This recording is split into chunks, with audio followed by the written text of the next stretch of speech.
जैसे हो दोस्तों, मैं राहुल खन्ना के इस वीडियो में आपका स्वागत है। दोस्तों, जिस पावन धरातल गंडोदाई पर मैं जहाँ पे खड़ा हूँ, ये बड़ी पवित्र जगह है हमारे कोयतुरों के लिए। कचारगढ़ धन्य गाँव, यह क्षेत्र आप सभी को पता है। लेकिन आज हम जिस प्रोग्राम के लिए यहाँ इकट्ठा हुए हैं, मैं जिस प्रोग्राम के लिए यहाँ पे आया हूँ, वो है हमारे पेनवासी सुन्नेर सिंह ताराम जी की आज सुमरन नेटी, यानी स्मरण करने का उनका दिन है। इस दिन वो पेनवासी हुए थे, तो इस दिन को बड़ा महत्व देते हुए यहाँ पे एक प्रोग्राम का आयोजन किया गया। और इस प्रोग्राम में बहुत सारे लोग आए, बुद्धिजीवी लोग आए, जिन्होंने अपनी बातें रखी। चलिए, ये तो हो गई बात। अलेब्रित ने सुन्नेर सिंह ताराम जी को श्रद्धांजलि पेनांजलि दी है। तो सीधा मैं आपको एक ऐसी शख्सियत से मिलाना चाहता हूँ जिन्होंने अपने बचपन से ही स्ट्रगल देखा है, लेकिन ये जिद नहीं छोड़ी कि मैं अपने समाज को ऊंचा उठाऊंगी, मैं समाज का इतिहास लिखूंगी। ऐसी चीज़ें बोलकर वो इस प्रवाह में आई है। अपना गवर्नमेंट जॉब करते हुए भी अपने समाज के लिए काम करना उन्होंने छोड़ा नहीं। और आज तक मैं जिस घर में बैठा हूँ, आप मेरे पीछे साहित्य संपदा देख रहे हैं, यहाँ पे अवार्ड भरे पड़े हैं। यहाँ पे जो इनके कबर्ड से ये पूरे भर के अवार्ड बाहर आ रहे हैं। इतनी बड़ी शख्सियत हमारे साथ है। मैं सेवा जोहार करना चाहूँगा हमारे तिरुमाई उषा किरण आतरम जी का। तो माई, आपका बहुत बहुत स्वागत है इस वीडियो में। मैं आपको दोस्तों थोड़ा सा परिचय देता हूँ। इनको क्या कहेंगे आप? लेखिका, कवि, गोंडियन साहित्यिक, या आदिवासी इस शब्द पर, यानी आदिवासी इस कल्चर पर, साहित्य पर जोरदार लिखने वाली एक लेखिका। बहुत सारे ऐसे संदर्भ हम इनको दे सकते हैं। और इनकी जो लिखे प्रबंध हैं, इनकी जो लिखी कविताएं हैं, ये यूनिवर्सिटी तक भी पहुंची हैं। तो बहुत बड़ा कार्य है इनका। और सुन्नेर सिंह ताराम जी तो आप जानते हैं, इन दोनों ने गोंडवाना दर्शन जो अंक है, इसको बहुत बड़ी मात्रा में लोगों तक पहुंचाया। शायद उस काल में कोई मीडिया नहीं था, तो ये एक प्रिंट मीडिया था जो गोंडवाना दर्शन घर घर में जाकर लोगों को बता रहा था कि ये कोयतुरियन है, आप कोयतुर हो तो आपका इतिहास ये है। तो माई, सीधा मैं टॉपिक पे आता हूँ कि आज जो दिन है हम ताराम जी को स्मरण करने का, तो शॉर्ट में बताइए कि ताराम जी का जीवन परिचय कैसा रहा, उनका जीवन, और कैसे थे वो? सेवा जोहार दोस्तों। मैं ताराम जी का परिचय देती हूँ। ताराम जी का जीवन एक बहुत संघर्षमय ऐसी गाथा है। वो मुझे बता रहे थे कि बचपन में उनके घर में जब उनका जन्म हुआ, तब वो बहुत रोते थे। इतना रोते थे कि 3-4 महीने वो रोते रहे। तो घर के लोग बोले कि ये अच्छा नहीं है, अशुभ जैसा है।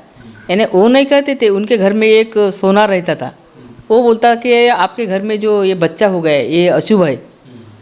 तो इसके कारण माँ उसको धुतकारती थी, दूध नहीं पिलाती थी, पानी में डुबा दिए थे, गाय के गोटे में रख दिए, ये जल्दी मर जाए। बाद में उसको गोड़े की बड़ी बड़ी यानी देवी निकली पूरा शरीर, लेकिन उसके बाद भी नहीं का वो बच गए। बाद में वो पढ़ने के लिए उनको बहुत ललक थी।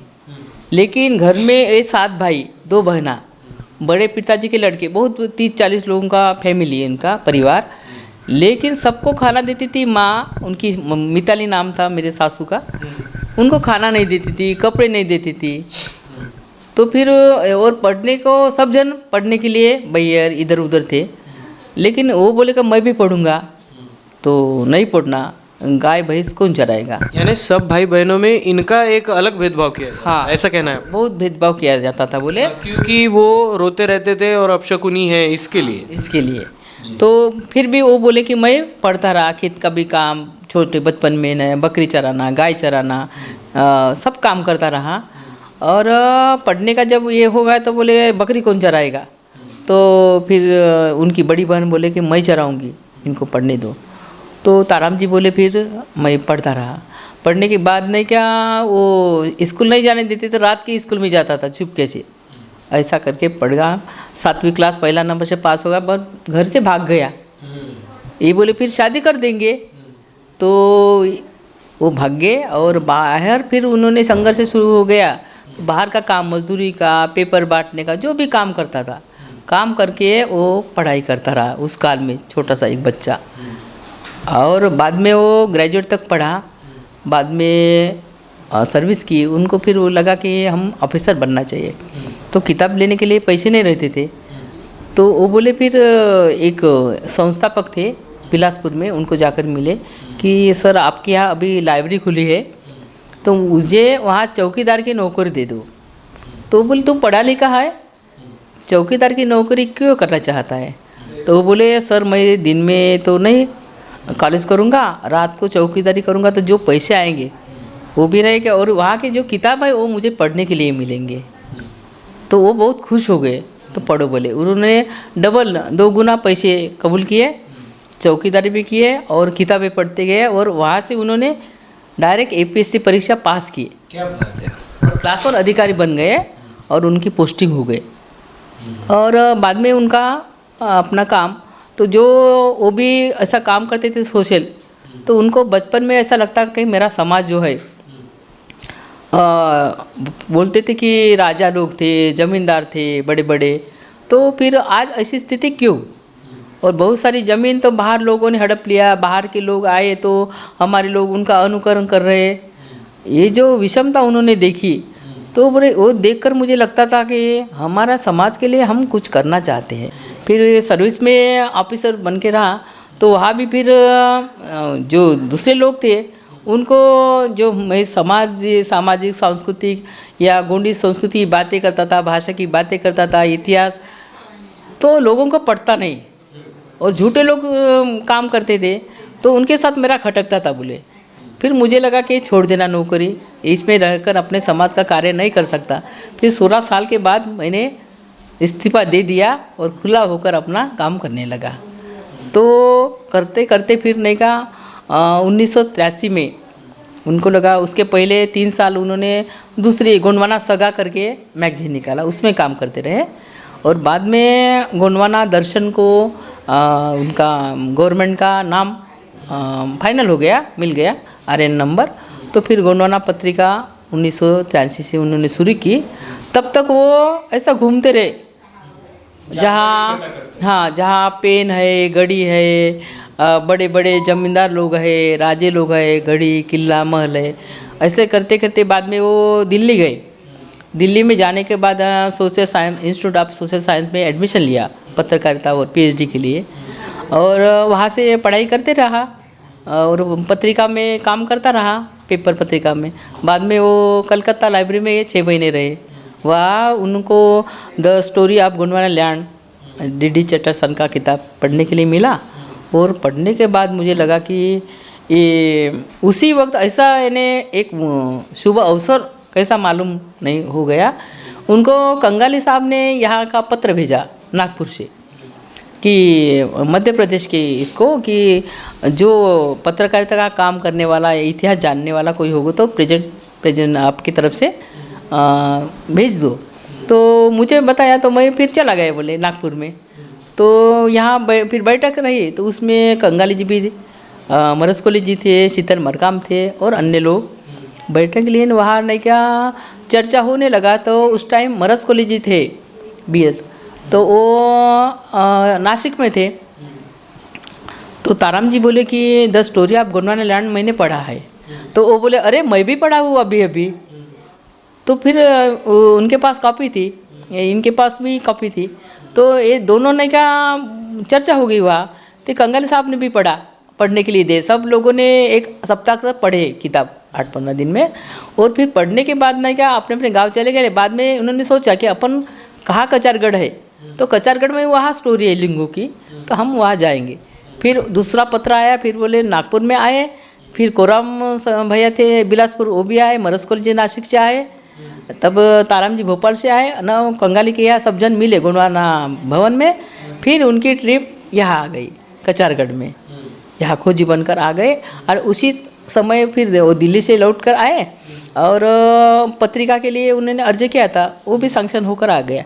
फिर पत्रिका भी शुरू हो गई और गोंडवाना यानी कचारगढ़ में आ गए, इसका भी खोज किया उन्होंने।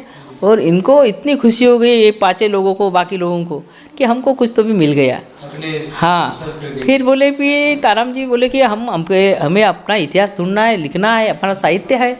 तो उसमें गोंडी अच्छी आती थी कंगाली भाऊ को, उनको लोक साहित्य, लोक भाषा का बहुत ज्ञान था, लेकिन वो रिजर्व बैंक में ऑफिसर थे, समय नहीं मिलता था और कैसा लिखूँ है ना।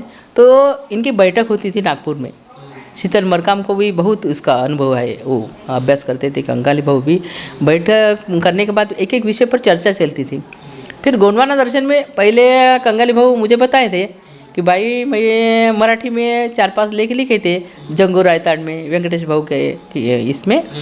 तो वो कंगाली को बोले, फिर ताराम जी, कंगाली जी बोले ऐसा करेंगे, आपने कहा हिंदी में लिखते जाओ, क्योंकि मराठी में फिर महाराष्ट्र पड़ेगा, लेकिन गोंडवाना दर्शन में हिंदी में लिखेंगे तो पूरा भारत में जाएगा। तो अरे ये बात सही है। फिर कंगाली भाऊ भी हिंदी में लिखने लगे।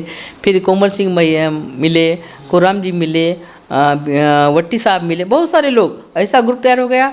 गोंडवाना दर्शन की पत्रिका घर घर में जाकर ताराम जी बेचते थे। 5 रुपये, 2 रुपये कीमत थी पहले, बाद में 5 रुपये हो गए। फिर भी हमारे लोग फेंक देते थे, कोई कोई ऑफिसर, ये तेरा चिरकुट कौन पड़ेगा। इतना बड़ा ऑफिसर रहने के बाद ये छोड़ दिया ने, ये लंग लंग घूमता है, ऐसा उनको बोलते थे। फिर ताराम जी बोले, मैं कभी कोई खाना नहीं रहता था, घरदार छोड़ के आया था पूरा त्याग करके।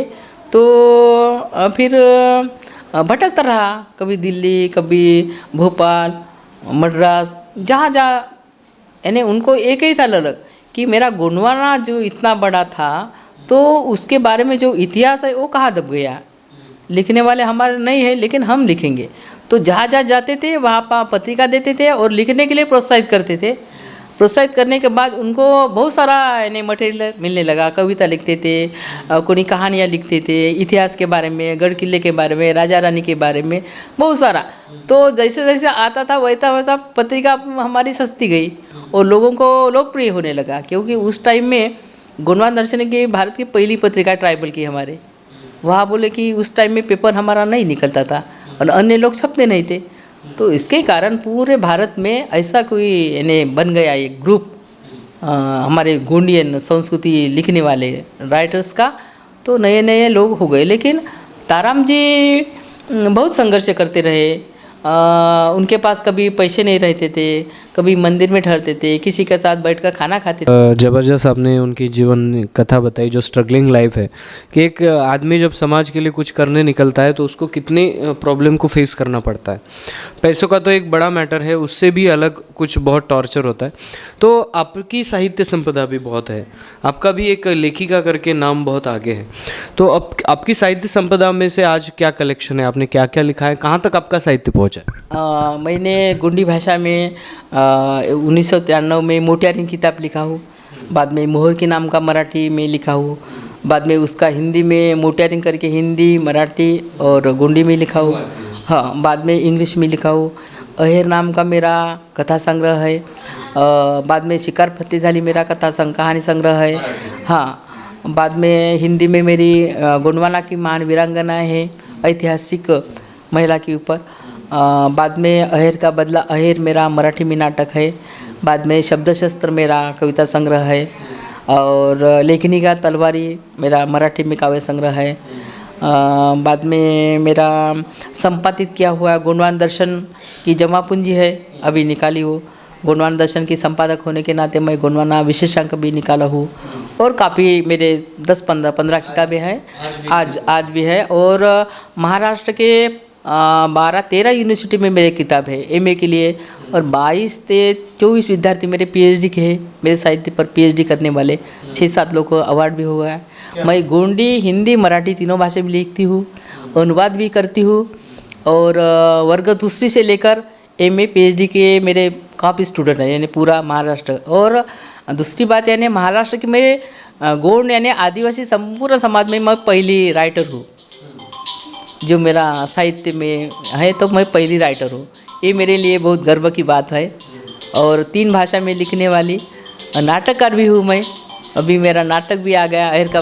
आपने बताया उसका वो मुखपृष्ठ दिखाया, तब यानी आपका हिंदी में नाटक भी आ रहा है। तो मैं आपसे एक लास्ट सवाल है कि जैसे ताराम जी ने स्ट्रगल किया तो आपका भी स्ट्रगल कुछ कम नहीं है। आप हमेशा ही मैंने आपका करियर भी देखा है, जब आप हमारे गांव की तरफ आप पोस्टेड थी तो मैंने आपका तभी भी काम सामाजिक देखा है और मैं आज भी आपको देख रहा हूँ। आपने कोरोना काल में समाज को अगर हम उनके घर तक नहीं पहुंच सकते तो हम सोशल मीडिया के द्वारा मोबाइल में तो ज़रूर पहुंच सकते हैं। और आपने गोंडवाना दर्शन लाइव करके अपने वहाँ से बहुत सारे बुद्धिजीवों को वहाँ से लाइव कराया और घर में बैठे लोगों का ज्ञान बढ़ाया। तो कहीं ना कहीं से आपकी कोशिश कभी रुकी नहीं है, आपने भी उस टाइम में स्ट्रगल किया है। और आज आपका नाम सब अगर हम लोग लेते हैं, माई करके आपको अगर बुलाते हैं, सब लोगों की माँ तो हमारी माई बन गई। तो आप हमारे जैसे युवाओं को जो चैनल देखते हैं हमेशा, उनको क्या संदेश देना चाहती हैं? नई पीढ़ी को मैं ये संदेश देना चाहती हूँ कि हमारा अति प्राचीन गौरवशाली इतिहास है। ये भूभाग हमारा है, गोंडवाना भूभाग, कोयामुरी भूमि हमारी है। तो ये इतिहास हमको जानना है।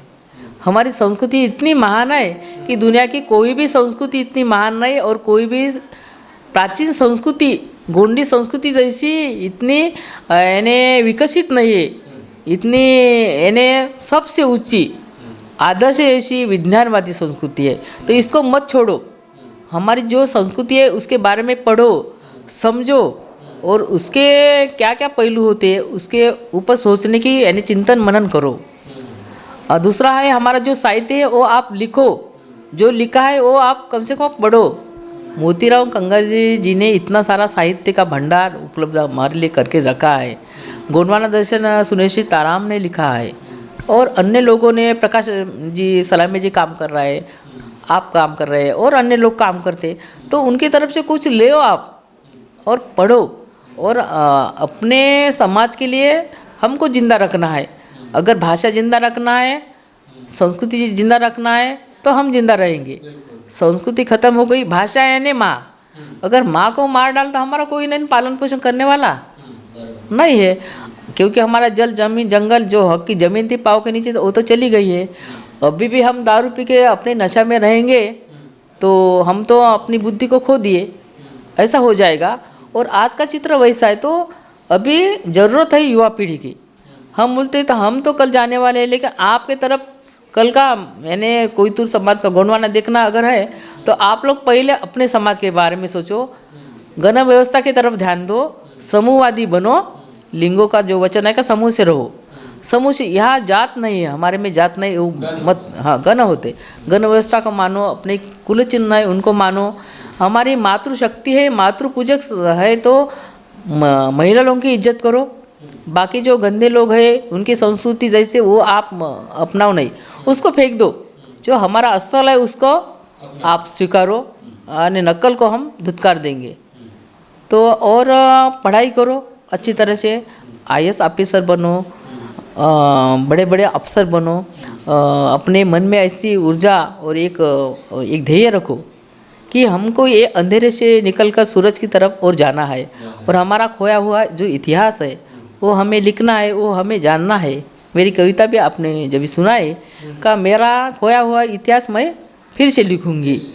क्या बात है, बहुत बढ़िया। हाँ, तो मैं अपने युवा पीढ़ी को यही कहना चाहूँगी कि बच्चों लोग आप दलदल में मत फंसो।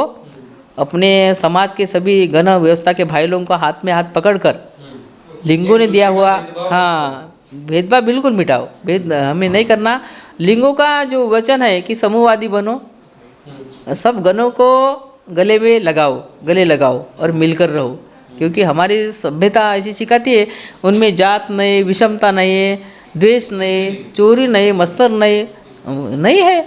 गण ये उस काल में लिंगों ने सब लोगों को गले लगाया, पशु पक्षी जीव जंतु को, और आप अपने सगा भाई को गले नहीं लगा सकते। और ये गंदापन जो है, विषमता है, दूसरे समाज से मत लो। असल जो हमारा है इसको पहचानो और इसी रास्ते से चलो, और अच्छा पढ़ाई करके स्वाभिमान से जगह का हम गोंड है, हम गोंडियन संस्कृति के हैं, कोयतुर है, हम हिंदू भी नहीं है, हम गोंड है, हमारी संस्कृति है और हमारा भूभाग है, इतिहास सब हमारा है। अब चोर लुटे बोलते कि वो हमारा, उनका क्या है, ये सब हमारा है। ये अपने मन में रखो और दम से आगे बढ़ो। जय गोंडवाना। बिल्कुल, बहुत ही वाक़ई ऐतिहासिक बात आपने कह दी और मैं सभी को यही कहता हूँ हमेशा। देखिए ऐसा कोई भी इंजेक्शन, पेन ड्राइव, औषध या टैबलेट नहीं है जिसको खाकर ना आप 2 मिनट में इतिहास पता करेंगे। आपको पढ़ना पड़ेगा, जानना पड़ेगा, इन्फॉर्मेशन ज़्यादा कलेक्ट करनी पड़ेगी, तब जाके आप अपने समाज का इतिहास जान सकते हो। और बाबा साहब अम्बेडकर हमेशा ही कहते थे, जो व्यक्ति अपने समाज का इतिहास नहीं जानता वो समाज का इतिहास क्रिएट भी नहीं कर सकता, लिख भी नहीं सकता, आगे पहुंचा भी नहीं सकता। तो बहुत बढ़िया बात कही आपने। युवाओं को यही बताना चाहूँगा, इस मुलाकात को सिर्फ वीडियो करके ना देखें। ये एक वो पूंजी है इस चैनल की जो आपको हमेशा ही बताते रहेगी कि जो ताराम जी की स्ट्रगल लाइफ है, इनकी स्ट्रगल लाइफ है, फिर भी आज ये इस मुकाम तक है क्योंकि इन्होंने कभी भी समाज को छोड़ा नहीं है, समाज की विचारधारा को आगे बढ़ाया। तो ऐसे ही विचारधारा को आगे बढ़ाने के लिए हमें आपके जैसे आदर्शों की ज़रूरत पड़ेगी और अलाइव ब्रिज चैनल हमेशा ही आपके साथ है। बिल्कुल से मैं माफ़ी चाहूँगा कि आपके जब लाइव सेशन चल रहे थे तो उसमें मैं लाइव नहीं आ सका कुछ कारण की वजह से, लेकिन ये जो मौका आया है इस मौके में हम मिले हैं। तो दोस्तों वीडियो को यहीं रोकते हैं और माई आपको सेवा जोहार, आपके प्रोग्राम को, आपके और आने वाले सभी जो आपके साहित्य हैं, जो ड्रामा आने वाला है या और कुछ किताबें आएंगी तो उसके लिए अभी से हमारी तरफ से शुभकामनाएं। तो मिलते हैं अगले वीडियो, अगले टॉपिक के साथ। तब तक के लिए जय सेवा, जय जोहार, जय आदिवासी, जय गुणवाना, जय भीम।